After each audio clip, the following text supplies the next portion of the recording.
बिस्मिल्लाहिर्रहमानिर्रहीम।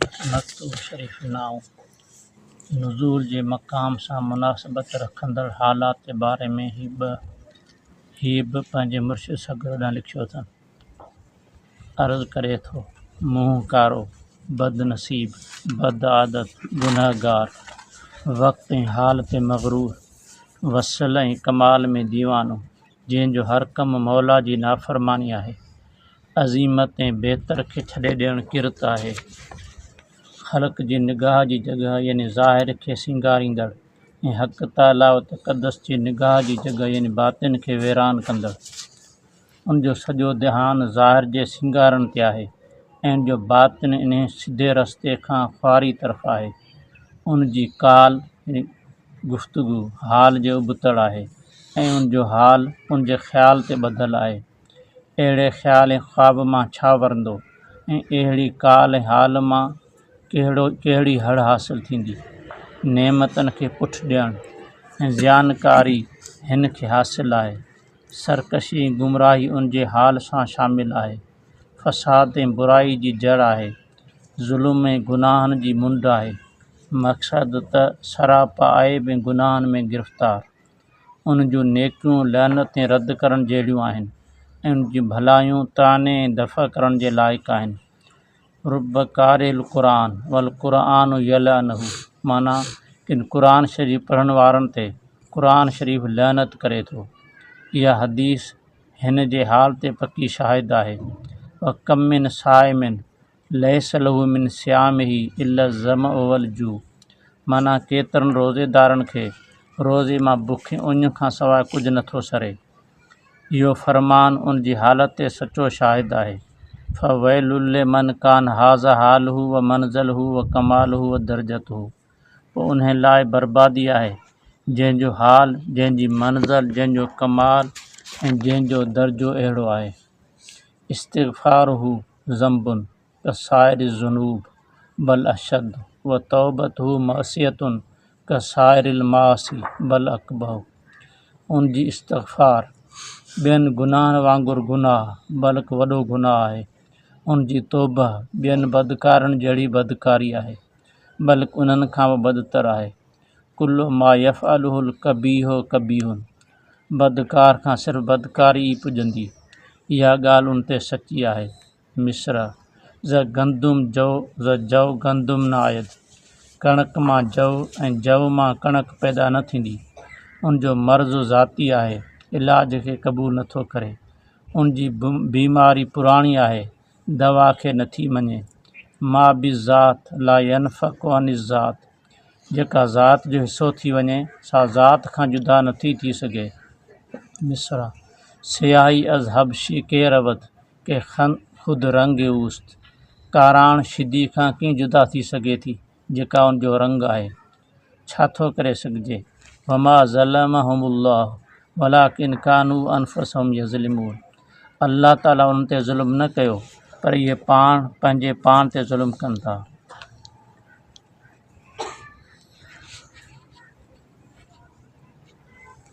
मकतूब जो इहो पहिरियों हिसो आहे।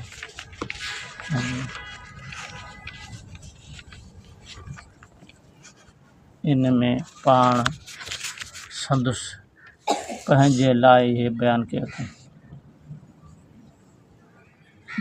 इहो संदन कसर नफ़्सी कमाल इनकिसारी आहे ऐं जेके वॾो कमाल आहे, वॾो कमाल इहो आहे त पंहिंजे पाण खे कुझु न सम्झा या पंहिंजे पाण खे सरासर ऐब सम्झा। ऐं इहे हदीसूं जेके आयूं आहिनि त काफ़ी अहिड़ा माण्हू आहिनि जेके क़ुरान पढ़ंदा आहिनि ऐं क़ुरान पढ़णु इबादत आहे, पर उन्हनि जो क़ुरान पढ़णु इहो हुननि जे लाइ अज़ाब जो सबबु बणिजी वञे थो। क़ुरान ते लानत करे थो। त रोज़ो सभिनी खां मख़फ़ी इबादत हुजण जे करे तमामु वॾी इबादत आहे, जंहिंजे लाइ हदीस में आहे त उनजो सवाबु ऐं पाण आहियां। पर हदीस में इहो बि आहे त काफ़ी अहिड़ा रोज़ेदार आहिनि जिन जे रोज़े में बुख ऐं उञ खां सवाइ उनखे कुझु हासिलु कोन थो थिए, माना रोज़ो उन्हनि जो अलाह जी बारगाह में क़बूल नथो पवे। ऐं त पाण इहे दलील वरिता अथनि त मुंहिंजी जेका इबादत आहे, रियाज़त आहे, नेकी आहे, चङाई आहे, उहा सभु इन क़िस्म जी आहे। माना इहो जेको मुनाफ़िक़ माण्हू उन्हनि जूं जेके इबादतूं आहिनि उन्हनि इबादतुनि जहिड़ियूं आहिनि। त इहा सॼो संदुन इनकिसारी आहे ऐं इहा संदुन पंहिंजे पाण खे घटि सम्झणु आहे। उन बुनियाद ते इहे सभु ॻाल्हियूं कयूं वियूं आहिनि।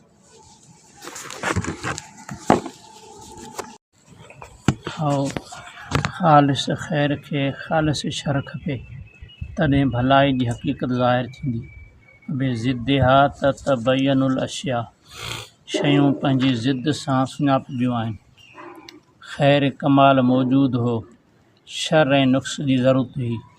हुस्न जमाल खे आइनू खपे ऐं आइनू शइ जे मुक़ाबिले में हूंदो आहे।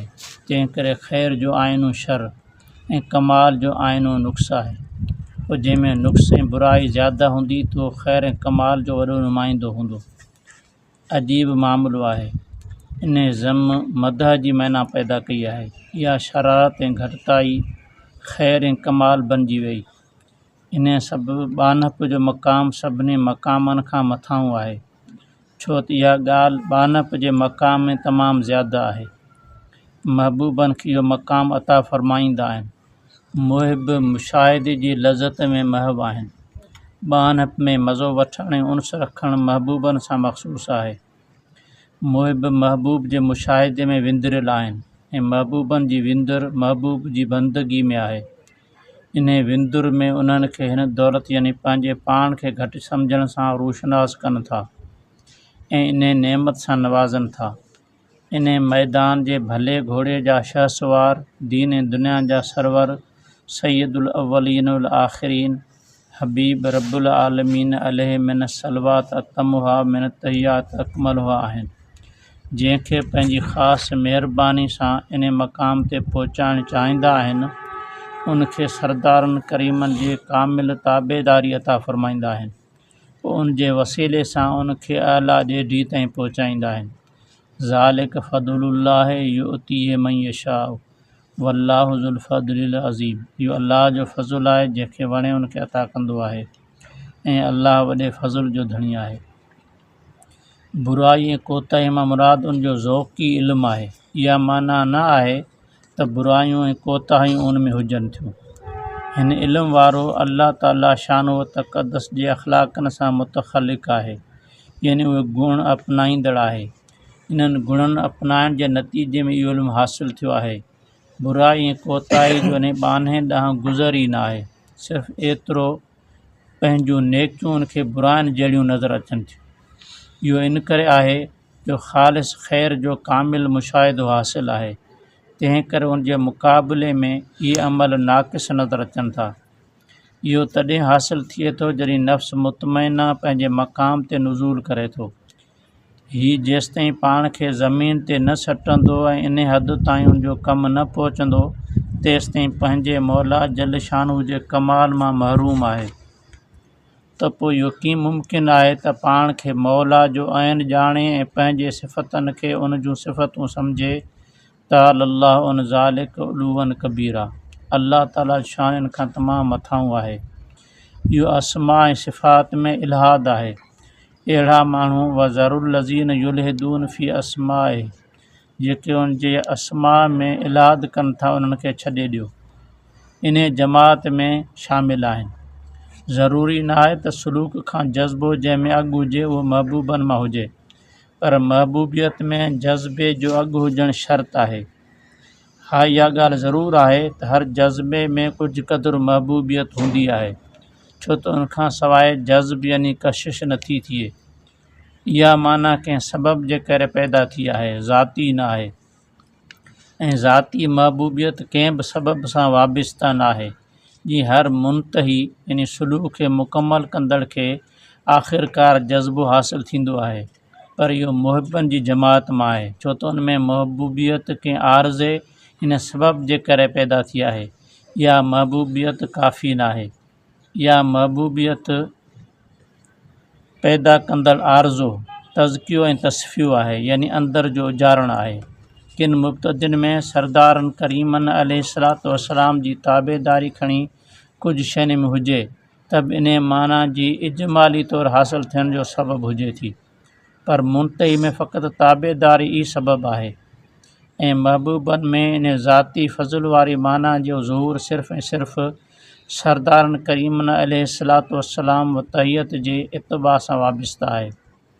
बल्कि आउं चवंदुसि इहा ज़ाती माना पाण सॻोरनि अलैहिस्सलातु वस्सलाम सां ज़ाती मुनासिबत जे करे आहे। ऐं हिन जो इस्म जेको हिन जो मुरबी आहे पाण सॻोरनि अलैहिस्सलातु वस्सलाम व तहियत जे मुरबी इस्म सां मुनासिब आहे। हिन पंहिंजे हक़ में ख़ुसूसियत ई सादत उतां खां हासिलु की आहे। वल्लाहु सुब्हानहु आलम बिस्सवाब व इलैहिल मर्जि वल माब वल्लाहु युहिब्बुल हक़ व हुव यहदिस सबील। अल्लाह सुब्हानहु बहितर ॼाणे थो, उन जे तरफ़ ई सभिनी खे मोटिणो आहे। अल्लाह हक़ खे वाज़े करे थो ऐं उहो ई सिधो रस्तो ॾेखारे थो।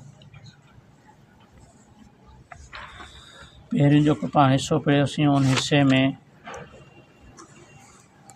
इहो ॿुधायो वियो, पाण पंहिंजे नाले ॿुधायो, पंहिंजे बारे में पाण चयो अथनि त आउं सरासर नुक़्स आहियां, सरासर ऐब आहियां, सरासर ज़म आहियां ऐं शर ऐं नक़्स ज़ाती आहे वग़ैरह वग़ैरह सभु ॻाल्हियूं कयूं।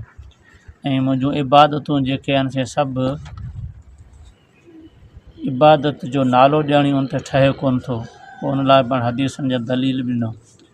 ऐं अॼु पाण इन ॻाल्हि जी वज़ाहत कई अथनि त इहो जेको इहा जेका दीद आहे पंहिंजे पाण खे घटि ॾिसणु, इहो ज़ौक़ी इल्मु आहे। माना जेके इन मक़ाम जा साहिब आहिनि, इन मर्तबे वारा माण्हू आहिनि, उहे ज़ाती तरह न बुरा आहिनि न उन में ख़राबियूं आहिनि, उहे सदा ई सरासर नेक भलारा आहिनि। ऐं बुराई जो पाण जी पाण फरमायो अथनि उन्हनि खां गुज़र ई कोन्हे ऐं उन्हनि लाइ सोचे बि नथो सघिजे त उहे बुराई कनि था या बुराई जे तरफ़ उनजो आहे या उनखे बुराई जो ख़्यालु पैदा थिए थो। ऐं पर इहो ज़ौक़ी इल्मु आहे त माना हू पंहिंजे पाण खे वधि में वधि सभिनी खां घटि में घटि सम्झनि था ऐं पंहिंजी बंदगी जेका आहे उन खे पंहिंजो मदह जे मक़ाम में नथा सम्झनि, क़बूलियत जे मक़ाम उनखे नथा सम्झनि। ऐं पोइ पाण वरी इहो बि फरमायो अथनि त इहो ई कमाल जो सबबु इहो आहे। माना जॾहिं बानू इन हद ताईं पंहिंजे पाण खे जॾहिं हेठि सम्झंदो आहे त पोइ अल्लाह रब्बुल इज़्ज़त जल जलालहू मन वालहू जे कमालात जो उहो माण्हू आइनू बणिबो आहे। उन में सभु जेके बि अल्लाह ताला जा कमाल आहिनि उहे कमालात जो मज़हर बणिजी वेंदो आहे ऐं तख़ल्लुक़ु बि अख़लाक़िल्लाह जो बि मज़हर बणिजी वेंदो आहे। ऐं पोइ वरी पाण जेके इन सुलूक वारा साहिब आहिनि उन में ॿिनि क़िस्मनि जा आहिनि। हिकिड़ा उहे आहिनि जेके महबूब आहिनि, हिकिड़ा उहे आहिनि जेके मुहिब आहिनि। महबूब माना उहे बंदा जिन सां अल्लाह मोहबत करे थो, मुहिब माना उहे जेके अल्लाह सां मोहबत कनि था। इन में वॾो मक़ाम महबूबीन जो आहे ऐं उन्हनि महबूबनि जो जेको सरवाणी सरदार आहे सो नबी अकरम सल्लल्लाहु अलैहि वसल्लम आहे। हाणे जेके महबूब आहिनि इन्हनि में शुरू में ई इन्हनि जी इब्तिदा जज़्बे खां थींदी आहे, इन कशिश खां थींदी आहे। उन्हनि में अल्लाह ताला जी मोहबत पैदा थींदी आहे। उहा मोहबत उन्हनि खे उन मक़ाम ते छिके ऐं तमामु तेज़ी सां जल्दी सां पहुचाईंदी आहे। जेके मुहिब आहिनि उहे सुलूक सां उन्हनि हलंदा आहिनि, पहिरीं इबादतूं कंदा आहिनि, रियाज़तूं कंदा आहिनि। इबादतुनि रियाज़तनि करण खां पोइ उन में जज़्बो पैदा थींदो आहे। इहो जज़्बो जेको आहे सो असुलु जज़्बो कोन्हे, हू जज़्बो असुलु जज़्बो आहे, ज़ाती जज़्बो आहे। ऐं पोइ पाण इहो बि फरमायो अथनि त जंहिंखे बि इहा महबूबियत मिलंदी आहे ऐं इहा महबूबियत नबी अकरम सल्लल्लाहु अलैहि वसल्लम जी महबूबियत मां ई उनखे मिलंदी आहे ऐं उन जी ज़ाती निस्बत हुज़ूर जिन सां हूंदी आहे। ऐं उनजो जेको मुरबी इस्म आहे यानी अल्लाह ताला जो नालो जेको उन बाने जी तरबियत करे थो, इहो इस्म नबी अकरम सल्लल्लाहु अलैहि वसल्लम जेको अल्लाह ताला जो इस्म जेको हुज़ूर जो मुरबी आहे उन सां उनजी मुनासिबत आहे। इन्हनि मुनासिबतनि जे करे उनखे इहा ख़ुसूसियत इहा सादत उनखे हासिलु थींदी आहे।